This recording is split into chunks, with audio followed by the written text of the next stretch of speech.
प्यारे बच्चों, नमस्कार।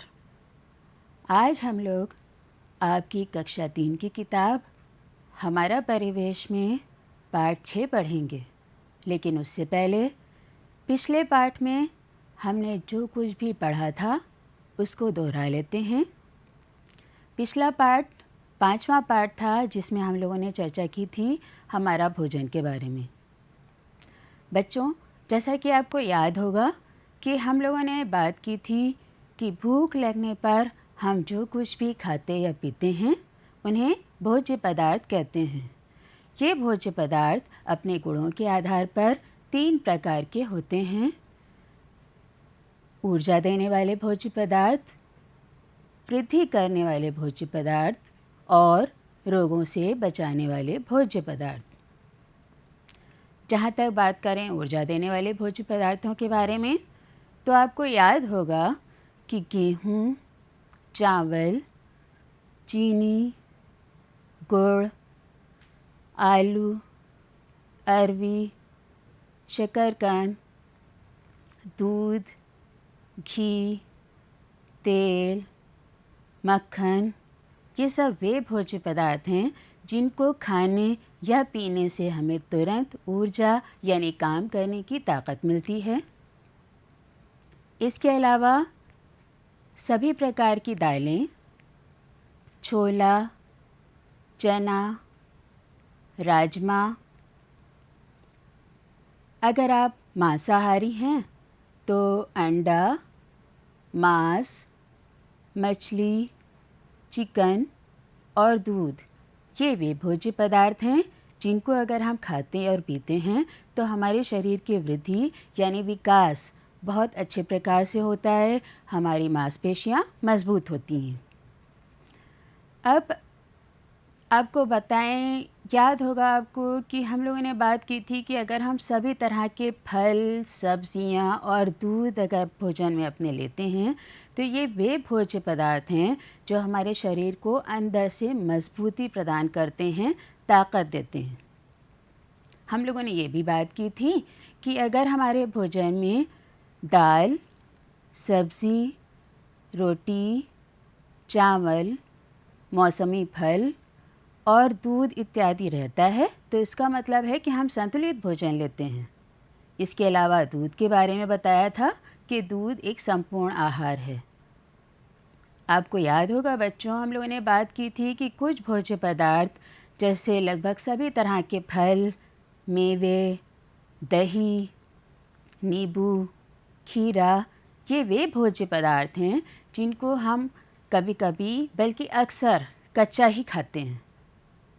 वहीं सभी तरह के अनाज, दालें, कुछ सब्जियां जैसे आलू, अरवी, परवल, बैगन और अगर आप मांसाहारी हैं तो मांस, मछली, अंडा, दूध, तेल, ये वे भोज्य पदार्थ हैं जिनको हम केवल पका कर ही खाते हैं।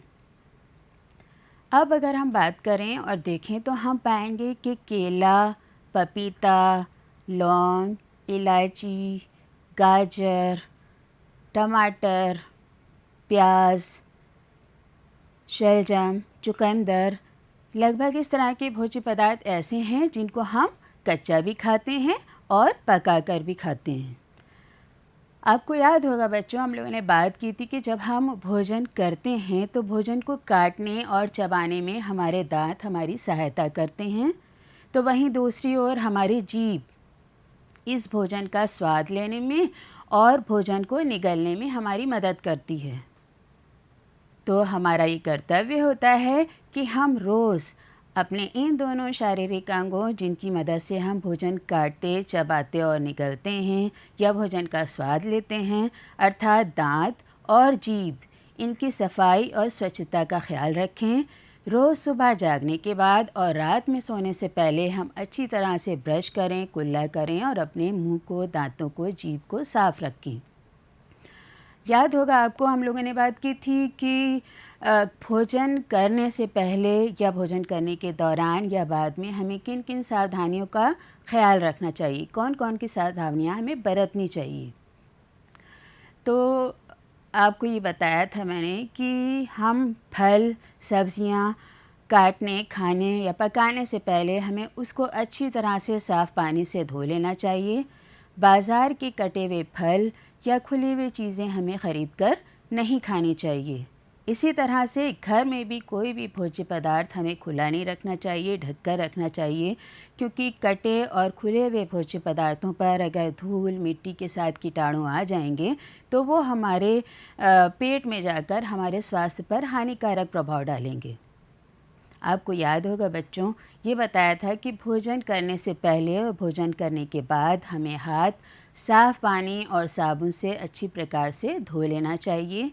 और साथ ही साथ एक बात और बताई थी कि हमेशा भोजन बहुत आराम से धीरे धीरे चबाकर खाना चाहिए।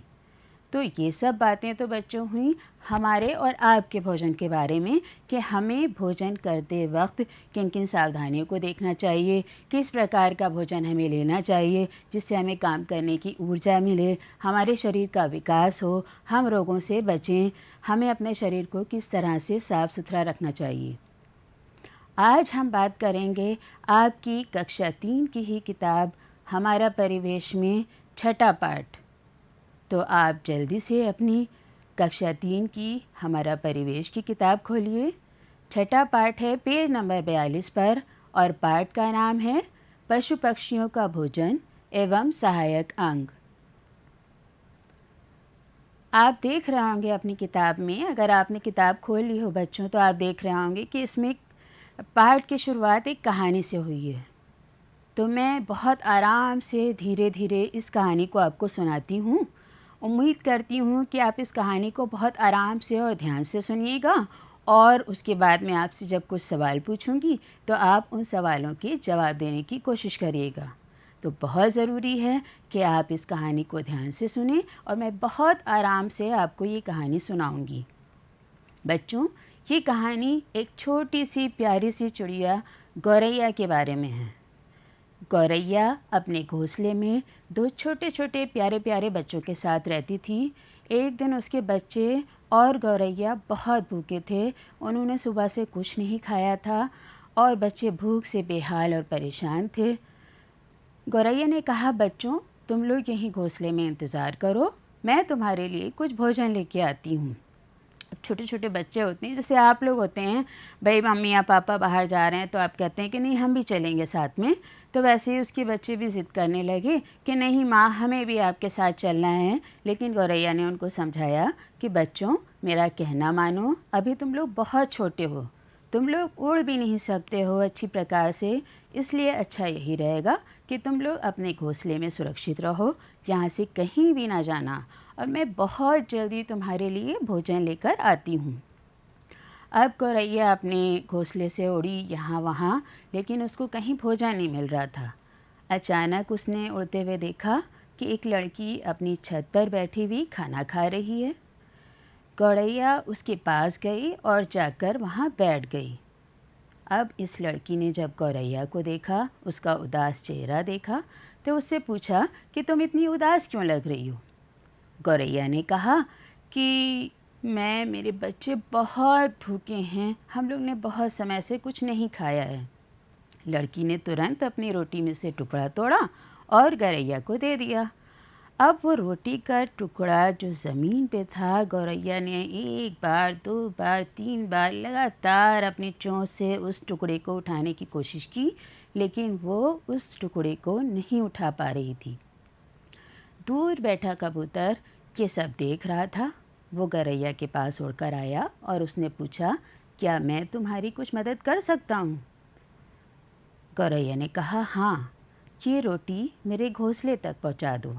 अब कबूतर ने बहुत आराम से रोटी का टुकड़ा अपनी चोंच से दबाया और उड़ा और दोनों गए गौरैया के घोंसले में। वहाँ सब ने मिलकर भोजन किया। अब बच्चों, एक सवाल ये उठता है कि गौरैया रोटी का टुकड़ा क्यों नहीं उठा पाई? आखिर कबूतर ने कैसे आराम से उस रोटी के टुकड़े को उठा लिया? आपने देखा होगा कि गौरैया बिल्कुल छोटी सी चिड़िया होती है ना? और कबूतर थोड़ा आकार में बड़ा होता है। तो ये छोटी सी चिड़िया अपनी छोटी सी चोंच से रोटी का टुकड़ा बड़ा था, शायद वो उसको नहीं उठा पाई। वहीं कबूतर, जो आकार में गौरैया से बड़ा होता है, उसने बहुत आराम से रोटी के उस टुकड़े को अपनी चोंच में दबाया और दबाने के साथ वो उड़ भी गया। तो बच्चों, इस कहानी से हमें क्या समझ में आया कि अगर चिड़िया छोटी है, पक्षी कोई छोटा है, तो वो अपनी चोंच में अपने वज़न से ज़्यादा की चीज़ नहीं उठा पाएगा। इसके अलावा क्या आपने कभी ये देखा है कि किसी पक्षी के चोंच खोल के कि उसमें दांत होते हैं? नहीं, असल में पक्षियों के दांत होते ही नहीं हैं। तो ये पक्षी कैसे अपना भोजन करते हैं, आज हम लोग इसी के बारे में चर्चा करेंगे। और इस कहानी से एक बात बच्चों याद रखिएगा कि अगर आपके आसपास घर के पक्षी रहते हैं तो आप कोशिश करिए कि थोड़े से अनाज के दाने और एक कटोरी में थोड़ा पानी रोज़ बदल बदल के रख दिया करिए, ताकि आपके आसपास रहने वाले कोई भी पक्षी भूखे और प्यासे ना रहें। तो बच्चों, इस कहानी के बाद आपके पाठ की शुरुआत होती है, जिसमें हम बात करने जा रहे हैं पहले पक्षियों के बारे में कि पक्षी अपना भोजन कैसे करते हैं। अब ये देखिए, पक्षियों के पंजे और चोंच की बनावट उनके खान पान के अनुरूप होती है, जो फल, सब्जियों, अनाज के दानों को उठाने, छीलने, फोड़ने, कुतरने में उनकी मदद करती है। ये देखिए, अलग अलग तरह के पक्षी हैं और इनके चोंच भी, जैसे अब आप देखें कि तोता, तो इसकी चोंच देखिए कैसे दिख रही है। इसके अलावा यहाँ पे आप कुछ पक्षी देखें, इनकी चोंच कैसी दिख रही है।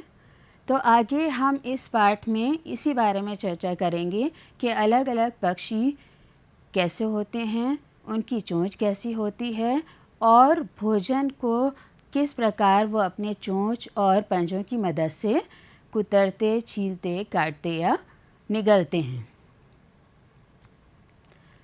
अब स्क्रीन पर आप देख रहे होंगे गौरैया और कबूतर। ये पक्षी ऐसे हैं जिनकी चोंच लंबी, पतली, नुकीली और छोटी होती है। एकदम कोन की आकृति की इनकी चोंच होती है। और ये देखिए, जैसे यहाँ पे दिख रहा है एक नुकीला सा हिस्सा, तो ये नोक जो होती है इतनी नुकीली होती है कि जो मज़बूत मज़बूत फलों के बीज या अनाज के दाने होते हैं, उसको भी ये अपनी चोंच से फोड़ते हैं, छीलते हैं, कुतरते और खाने का काम करते हैं। स्क्रीन पर ही आप देखिए, ये एक पक्षी है, इसको कहते हैं शकरखुरा। इसकी चोंच आप देखिए अगर, तो कितनी पतली, लंबी और घुमावदार है। आपकी किताब में भी पेज नंबर 43 पर इसका चित्र बना हुआ है। इसकी चोंच लंबी, पतली और घुमावदार होती है और अपनी लंबी, पतली और घुमावदार चोंच की मदद से ये बहुत आराम से फलों का रस चूस लेता है। अब देखिए, ये पक्षी है। इस तरह के पक्षियों की चोंच मुड़ी हुई और घुमावदार होती है। जैसे बाज, चील, गरुड़, ये पक्षी होते हैं, इनकी चोंच छोटी और घुमावदार। देख रहे हैं आप इधर से कि ये कितनी घुमावदार और मुड़ी हुई चोंच है। और इनके पंजे बहुत मज़बूत और नुकीले होते हैं। इनका शरीर मज़बूत होता है। ये अपने चोंच और पंजों की मदद से अपने शिकार पर झपटते हैं, नोचते हैं, फाड़ते हैं और खा जाते हैं। अक्सर आपने कभी कभी देखा होगा कि आसमान में उड़ता हुआ इस तरह के पक्षी उड़ते हुए आ रहे हैं और उन्हें अगर ज़मीन पर कोई चूहा, सांप या किसी चिड़िया के घोंसले में बच्चे दिख गए या मुर्गी के बच्चे दिख गए, तो ये बस उड़ते हुए आते हैं और झपट्टा मारकर अपने शिकार को दबोच लेते हैं। इनके मज़बूत और नुकीले पंजों से इनका शिकार बच नहीं पाता है और फिर उसमें इनकी नुकीली और घुमावदार चोंच, जिससे ये उस पर लगातार वार कर के अपने शिकार को बिल्कुल बेदम कर देते हैं और उसके बाद ये चीर कर, नोच कर, फाड़ कर उसको खा लेते हैं। इन पक्षियों की एक ख़ास बात बच्चों ये भी होती है कि मरे हुए पशु या इन्हीं के साथ ही कोई पक्षी भी इनको अगर मिलता है तो ये उसको आराम से खा लेते हैं। अब देखिए यहाँ पर लिखा है बगुला और बतख। ये वे पक्षी होते हैं जो पानी के किनारे या आसपास रहते हैं। बगले की चोंच आपने देखी होगी, लंबी और पतली सी होती है। पानी में चलते हुए अचानक वो तैरती हुई मछलियों पर अपनी चोंच मारता है और उसको अपनी चोंच में दबाकर खा लेता है।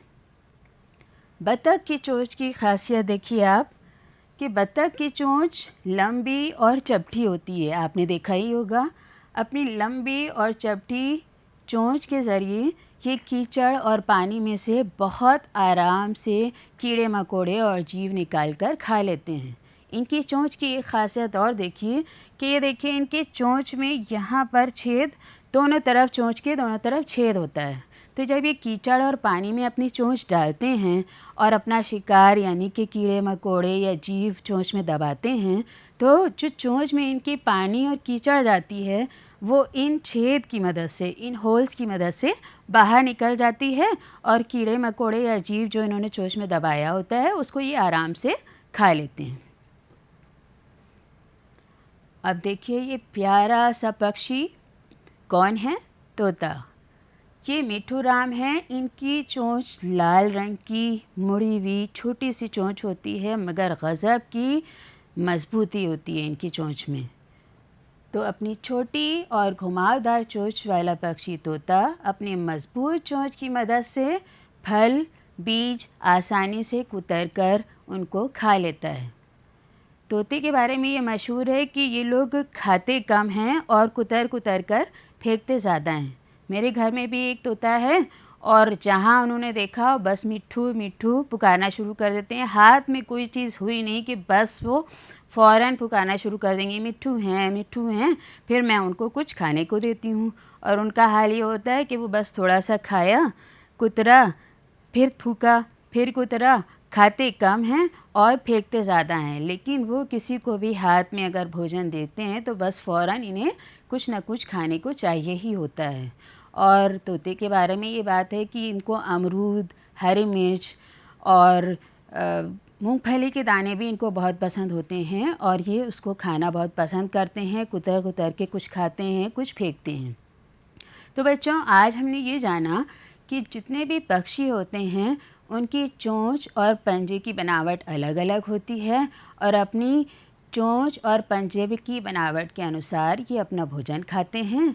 कुछ पक्षी जो होते हैं वो अपने चोंच और पंजे की बनावट के आधार पर फल है, अनाज के दाने या बीज फोड़ते हैं, कुतरते और खाते हैं। वहीं कुछ पक्षी ऐसे भी होते हैं जो अपने मज़बूत पंजों और चोंच की सहायता से अपने शिकार पर झपटते हैं, उन्हें नोचते हैं, कुतरते, चबाते और खाने का काम करते हैं। अब बच्चों हम बात करेंगे पशुओं के भोजन के बारे में। तो पशुओं के भोजन के बारे में बात करने से पहले मैं आपसे एक सवाल ये करना चाहती हूँ, क्या आपने देखा है कि क्या सभी पशुओं के जबड़े और दांत एक जैसे होते हैं जैसे हम मनुष्यों के होते हैं? नहीं, ऐसा नहीं है। अब आज की बात आप ध्यान से देखिएगा, आप गौर करिएगा तो आप पाएंगे कि सभी पशुओं के जबड़े और दांतों की बनावट अलग अलग होती है और ये उनके द्वारा खाए जाने वाले भोजन के अनुरूप होती है। अगर हम बात करें शाकाहारी पशुओं की, शाकाहारी पशु मतलब वो पशु जो घास या हरी पत्तियां खाते हैं। तो जो शाकाहारी पशु होते हैं उनके दांत आगे के छोटे होते हैं और पीछे के दांत चपटे और बड़े होते हैं। ये पशु अपने आगे के छोटे छोटे दांतों की मदद से घास या हरी पत्तियों को काटते हैं और पीछे के चौड़े और चपटे दांतों की मदद से इस घास या हरी पत्तियों को आराम से धीरे धीरे चबाने का काम करते हैं और बहुत आराम से धीरे धीरे मज़े से ये उसको खाते हैं। वहीं मांसाहारी पशुओं की अगर बात करें तो आप इनके दांत देखिए और इनका जबड़ा देखिए। इनका जबड़ा बड़ा होता है, दांत लंबे, बड़े और नुकीले होते हैं। अपने बड़े बड़े और नुकीले दांतों की मदद से ये पशु अपने शिकार पर झपटते हैं, उन्हें चीरने, फाड़ने और नोचने का काम करते हैं। जंगल का राजा शेर, चीता, लोमड़ी, कुत्ता, बिल्ली, ये सब मांसाहारी पशु हैं। और ध्यान दीजिएगा कि इन सब के जबड़े बड़े होते हैं, दांत बड़े और नुकीले होते हैं, जो इनको इनका भोजन करने में मदद करते हैं। अब स्क्रीन पर आप देखिए एक छोटा सा जीव गिलहरी। गिलहरी के बारे में एक बहुत ख़ास बात मैं आपको बताना चाहूँगी कि गिलहरी के दांत जीवन पर्यंत बढ़ते रहते हैं। गिलहरी ही नहीं, चूहे के बारे में भी ये बताया जाता है कि इन दोनों जीवों के दांत हमेशा जीवन पर्यंत बढ़ते रहते हैं। ये अपना भोजन कुतर कर और काट कर खाते हैं। तो कुतर कर और काट कर खाने से इनके दांत घिसते भी रहते हैं। तो एक तरफ दांत घिसते रहते हैं और कुदरती या प्राकृतिक तौर पर इनके दांत बढ़ते भी रहते हैं। तो बच्चों, आज हमने पशु पक्षियों के भोजन के बारे में बात की और जाना। इसी से रिलेटेड आपकी किताब में पेज नंबर 45 पर, ये देखिए पेज नंबर 45 पर कुछ प्रश्न दिए गए हैं। इन प्रश्नों के बारे में भी हम चर्चा कर लेते हैं। जैसे प्रश्न नंबर 1 का इसमें लिखा है कि भोजन करने में दांतों का क्या महत्व है। अभी हमने जैसे बात की और जाना कि भोजन करने में दांतों का महत्वपूर्ण स्थान है, क्योंकि दांत भोजन को काटने, चबाने में सहायक होते हैं और अगर अच्छी प्रकार से भोजन चबा लिया जाता है तो उसको हज़म करने और पचने में भी मदद मिलती है। जैसे कि अभी मैंने बात की थी आपसे कि शाकाहारी पशु अपना भोजन बहुत आराम से धीरे धीरे चबाकर खाते हैं। वहीं मांसाहारी पशु अपने भोजन को चीरते फाड़ते, थोड़ा बहुत चबाते और निगल लेते हैं। तो क्या तो बात हुई दांतों के बारे में। इसके आगे प्रश्न खा है कि पक्षियों के चोंच और पंजे की बनावट किस प्रकार से उनके भोजन के अनुरूप होती है। स्क्रीन पर आप देखिए अलग अलग तरह के पक्षियों के चित्र हैं और उनकी चोंच भी अलग अलग प्रकार की है।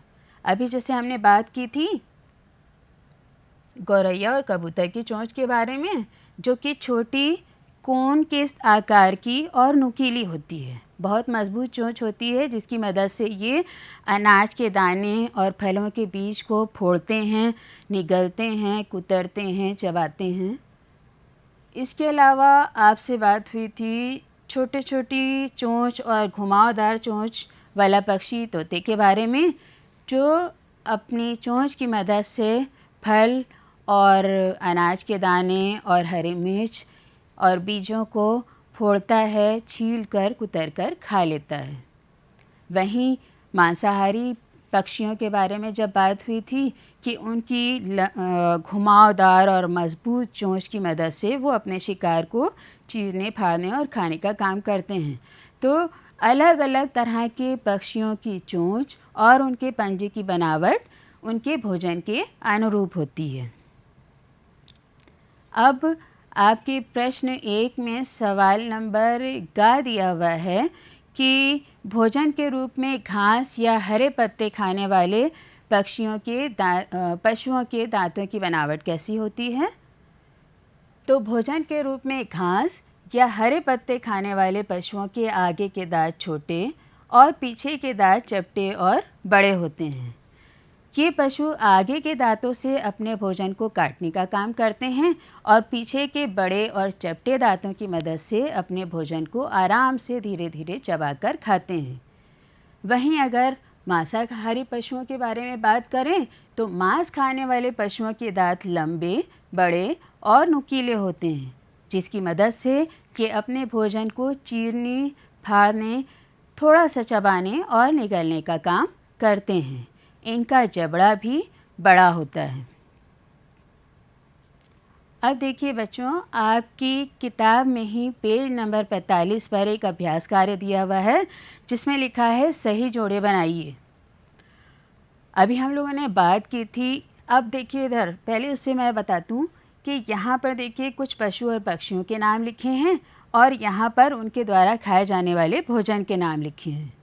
तो बगुला क्या खाता है? अभी हम लोगों ने बात की, अपनी लंबी और पतली नुकीली चोंच की मदद से पानी में रहने वाली मछलियों को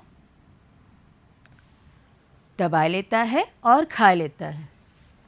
वहीं मोर, कीड़े मकोड़े खाना उसको पसंद होता है। मिट्ठू मियाँ के बारे में बात की थी कि तोता मिर्च खाना पसंद करता है। और कौवा, मैंने बताया था अभी क्लास में आपको कि उड़ता हुआ भी आता है और अगर उसे सांप या मुर्गी के बच्चे वगैरह कुछ दिख जाएं तो उनको झपट्टा मारकर दबोचकर अपने पंजों में लेकर उड़ जाता है। तो कौवा, सांप, भैंस क्या खाती है? अभी कई बार आपसे बात हुई और बताया कि भैंस घास खाती है और हरी पत्तियाँ। और जंगल का राजा शेर, महाराज शेर साहब क्या खाते हैं? इनका पसंदीदा भोजन होता है मांस। तो ये अभ्यास कार्य इसी तरह से बच्चों आपको अपनी कॉपी में करना है। इसके अलावा तीसरा एक अभ्यास कार्य है जिसमें कुछ पशु पक्षियों के नाम लिखे हैं। इसी तरह से आप उनको लिख लीजिएगा और उनके द्वारा खाया जाने वाला भोजन या उनका पसंदीदा भोजन आप इस तरफ अलग लिख लीजिएगा। एक छोटा सा और हम आपको काम देना चाह रहे हैं, एक प्रोजेक्ट वर्क देना चाह रहे हैं। इसी में आपकी किताब में वो भी लिखा हुआ है कि पशु पक्षियों के चित्र इकट्ठा करके काट कर अपनी कॉपी में चिपकाइए। तो इसमें एक बहुत अच्छा प्रोजेक्ट कर सकते हैं। जैसे छोटी, लंबी और घुमावदार चोंच जिन पक्षियों की होती है उनको आप अलग उनके चित्र लगाइए और लिखिए आप कि वो अनाज के दाने और फलों के बीज खाना पसंद करते हैं।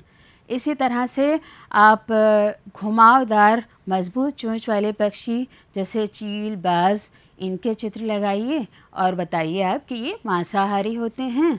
बगुला और बतख के चित्र आप लगा सकते हैं कि पानी के पास रहने वाले पक्षी जो कि आराम से पानी के अंदर रहने वाले कीड़े मकोड़े और जीवों को अपनी लंबी बड़ी चोंच से दबाकर बाहर निकालकर खा लेते हैं। अगर आप पशुओं के जब चित्र लगाएंगे तो पशुओं में आप शाकाहारी पशुओं के चित्र लगाइए जैसे गाय, बकरी, भैंस, और उनके दांतों की विशेषता आप बता दीजिएगा कि इनके दांत छोटे आगे के होते हैं जिसकी मदद से वो भोजन को चबाते हैं और पीछे के बड़े और चपटे दांत भोजन को चबाने का काम करते हैं। इसी तरह से आप करिएगा मांसाहारी पशुओं का कि इनके दांत लंबे, बड़े और नुकीले होते हैं। तो अलग अलग तरह के पशु और पक्षियों के चित्र आप अपनी प्रोजेक्ट की फ़ाइल में लगाइएगा और उनके बारे में एक एक दो दो लाइनें लिख दीजिएगा। गिलहरी के बारे में भी आप लिख सकते हैं, गिलहरी और चूहे का चित्र लगाकर कि इनके दांत जीवन पर्यंत बढ़ते रहते हैं क्योंकि ये भोजन कुतर कर और काट कर खाते हैं, इसलिए इनके दांत घिसते भी रहते हैं। तो बच्चों, उम्मीद करती हूँ कि आपको आज का पाठ अच्छी प्रकार से समझ में आ गया होगा कि पशु और पक्षी क्या क्या खाते हैं। पक्षियों की चोंच और पंजों की बनावट उनके भोजन के अनुरूप होती है। पशुओं के जबड़े और दांतों की बनावट उनके भोजन के अनुरूप होती है। किस तरह कौन कौन से पशु शाकाहारी होते हैं और कौन कौन से पशु मांसाहारी होते हैं। आज तक हम लोगों ने भोजन के बारे में बहुत बातें की हैं और हमारा भोजन और पशु पक्षियों का भोजन, ये सब बातें आपको समझ में आ गई होंगी। अगली क्लास में हम लोग जब पानी के बारे में बात करेंगे तो उसके लिए भी आप तैयार रहेंगे। तो बच्चों, उम्मीद करती हूँ कि आज का पाठ पशु पक्षियों का भोजन और सहायक अंग आपको अच्छी प्रकार से समझ में आ गया होगा और इससे रिलेटेड जो भी अभ्यास कार्य आपकी किताब में है आप उसको आराम से कर लेंगे। अब तक हम लोगों ने हमारे भोजन और पशु पक्षियों के भोजन के बारे में बहुत सारी बातें कर लीं। अगले पाठ में जब हम आपसे मिलेंगे तो बात करेंगे पानी के बारे में। तब तक के लिए आपको ढेर सारा आशीर्वाद, शुभकामनाएं। धन्यवाद।